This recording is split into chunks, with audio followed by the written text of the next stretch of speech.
Muy bien, en el caso de los textos narrativos, como ya sabemos, eh, es muy conocido ese tipo de textos.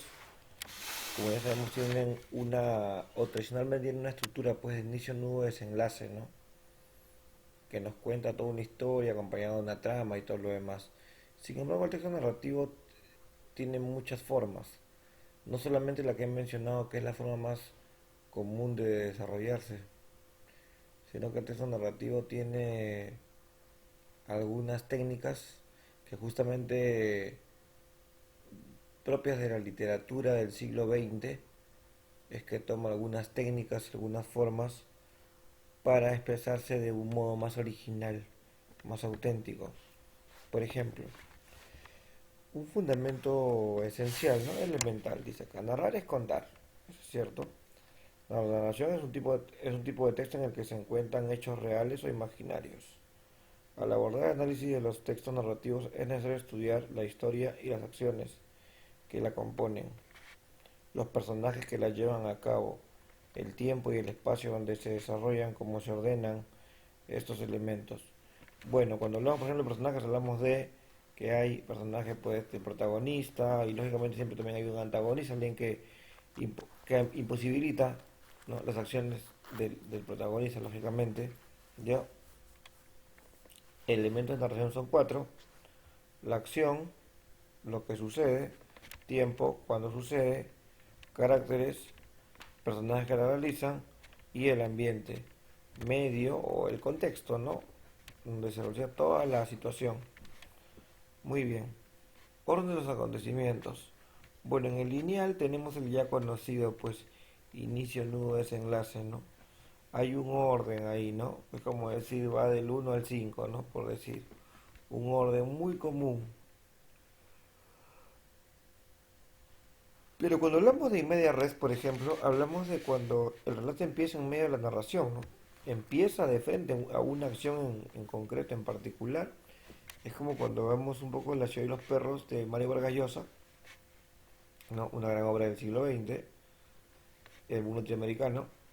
En La ciudad y los perros empieza 4, dijo el jaguar, ¿no? El jaguar es un personaje un poco antagónico, un personaje rebelde dentro de esta historia. Y dice 4, dijo el jaguar, porque está en una timba, ¿no? En un juego de casino. ¿Se entiende? Entonces, ahí es que me da razón. O cuando empieza de repente en una persecución policial, empieza en una pelea, empieza en un momento clave, ¿no? ¿Se entiende? Muy importante también decir que el cine coge mucho eh, estas técnicas, ¿no? Alguna vez creo que sí, no creo equivocarme si les digo a ustedes que, o ustedes me asumen que alguna vez han visto una película de ese modo, ¿no? En el que empieza de frente con una acción, ¿cierto? No es como el típico, había una vez y tal, o en un lejano pueblo. Eso es lo más común y corriente, pero la primera vez es ir de frente a la acción. Ahora, cuando hablamos de ruptura temporal, hablamos de que también cuando el autor va narrando, hay lo que es el flashback, ¿no? Regresar al pasado. Hay el flash forward, el narrador anticipa acciones, el contrapunto, que hay varias historias que se entrelazan, ¿no? ¿Se entiende? Varias, ¿no? Como también utilizando un poco a Vargas Llosa como en La Casa Verde, ¿no? Hay muchas historias que se entrelazan ahí, una que otra y demás.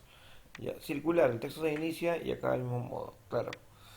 Cuando empieza con el final, después te cuenta toda la trama y vuelve al final para cerrar ya toda la historia. Esa es un poco la idea, ¿no?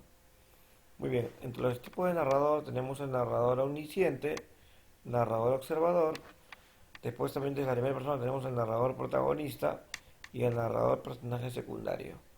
Obviamente todos ellos tienen características muy particulares, ¿ya? El omnisciente es el que lo sabe todo, ¿no? Y siempre está en una tercera persona. El observador solo cuenta lo que puede observar, nada más. El narrador protagonista es cuando justamente el protagonista es el que cuenta la historia, ¿no?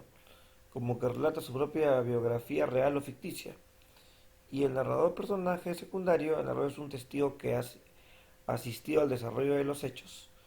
A ver, los testigos son varios, ¿no? Multiperspectivismo, punto de vista, o sea, tiene muchos, a veces también personas que narran o personajes que narran, esta historia, ¿no? Caso de los Inocentes, por ejemplo, ¿no? De Osvaldo Reynoso, una obra literaria muy conocida, obra literaria peruana, y que justamente en esta obra